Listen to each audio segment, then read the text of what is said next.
Hello everyone and welcome to another short skills tutorial with Burnley and Trowbridge. I'm Christina and you're joining us today to learn about piecing an 18th century garment. We've all been there. You've got great fabric in your stash for a historical garment, but over the last few years you've used bits and pieces of that fabric for other things.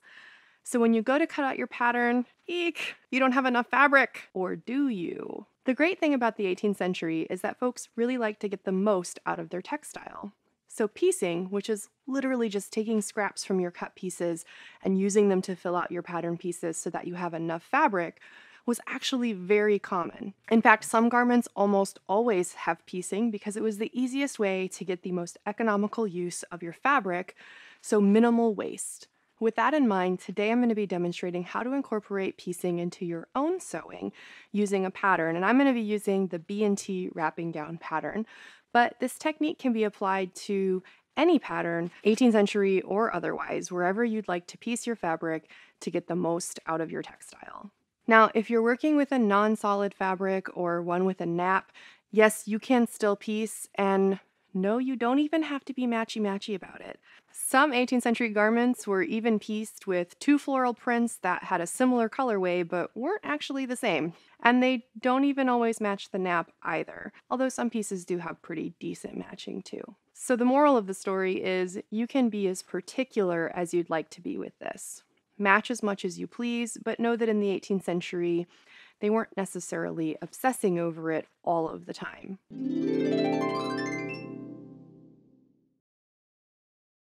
So now that we've talked a little bit about the historical context of piecing, why it was done in the past, and why you might want to do it today, how do you actually mark your pattern to show what pieces you'll need for your garment?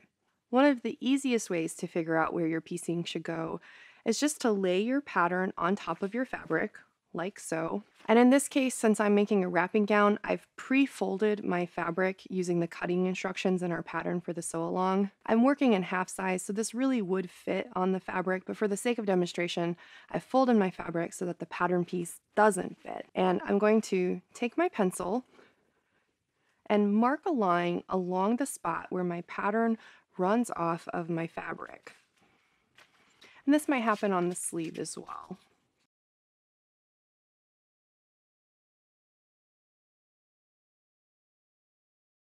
And on this particular garment, you can see that the sleeve and the side edge of the body are where we're going to need to piece. And you might be tempted to just stop here and cut on those lines and then cut your pattern pieces out. But we can't really do that because we need to account for seam allowance. And we can actually do that by drawing another line on our pattern on the fabric side, accounting for our seam allowance, and in this pattern that seam allowance is 3/8 of an inch. So I can draw that line right along the fabric side or the body side of my garment.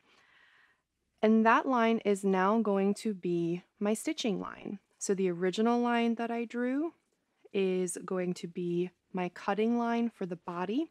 So I want to go ahead and label that first line so that I don't forget what it is.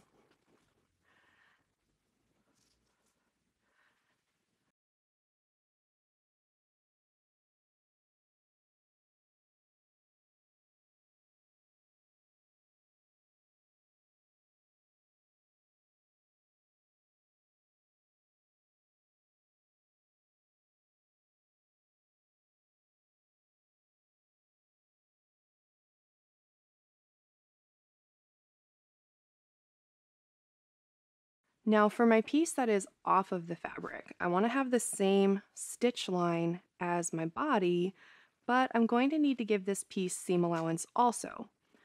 So on the other side of my stitch line, we're going to mark another 3/8 of an inch line.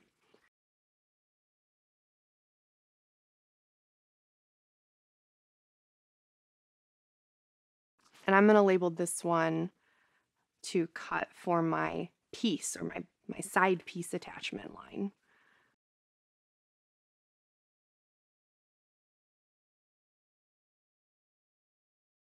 So now at this point, we have the shape and size of our pieces that need to be added. And we can use tracing paper or a tracing wheel to make a clean copy of these two pieces separately. Or in this case, we can actually also fold along our lines on our pattern piece so that as we're chalking out our outlines, we can just fold the piece back, chalk our straight line, and then lay the piece back down, finish tracing the rest of our main body piece, and then we can trace the side piece the same way. We will need to find where this fits on the fabric, and this is where solid plain woven fabrics can be the easiest to work with because we can shift this around on the fabric to find the most economical place to put this, where we use our fabric in the best way.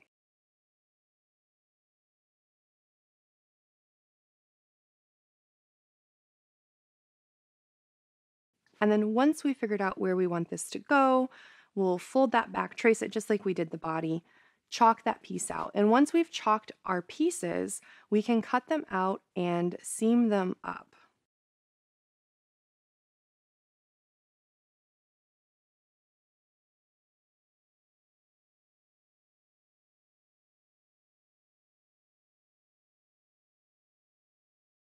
And then you are ready to continue assembling whatever garment using whatever instructions you normally would. It's really that simple. One word of caution before we wrap up. Some folks find piecing to be something that they can't get enough of. And while we encourage you to get as much out of your fabric yardages as possible, you might run into the risk of piecing too much and not having enough reason to buy more fabric. So friends, piece responsibly. Thank you so much for joining us today for this short skills tutorial, and we hope that you've enjoyed learning how to piece 18th century style. Be sure to like, comment, and subscribe to stay up to date on what's happening here on our channel. Tag us in your makes so we can feature them on our Facebook and Instagram. And until next time, happy sewing!